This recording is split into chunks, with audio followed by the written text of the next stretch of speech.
根据健保资料库显示，台湾洗肾人口年年增长，109年来到94000人，健保费用花了562亿，原因大部分与民众用药及听信偏方有关。因此，台南市卫生局为教导民众判断健康讯息的真伪，特别选在偏乡卫生所开设健康识能班，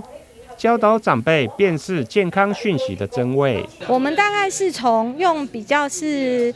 临床的实际的一些数字，然后从我们的疾病的发生的状况，然后健保使用的资源的状况，然后让长辈们去了解我们现在目前的一些健康的一些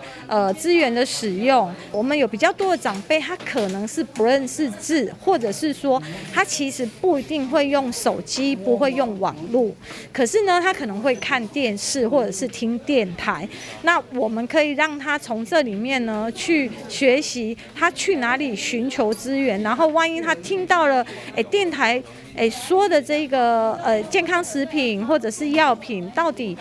是不是安全，他可以借由这一个讯息告诉他的家人，请家人帮他查，或者是由医疗人员或者是卫生所的工作人员，那让不认识的长者他可以善用资源去获得健康的讯息。课程中邀请讲师、护理师透过简报结合时事相关的讯息，教导民众如何判断与查证。课程活泼互动，长辈们都觉得收获满满。年纪较大的吼，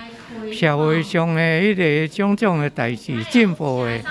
阮拢无法度去了解啊。有这个机会来上这个所有这个课吼，阮长照中心摆的这个课拢真好啦，对阮这个长者，大家拢有真大的帮助，有增加迄个作者迄个知识，安尼感觉足好的。会中卫教师也教导长辈几个健康讯息的查证网站，包括国民健康署健康99网站有辟谣专区、健保快易通和中央健保署的医材比价网等，欢迎民众上网查询。记者林根台南报道。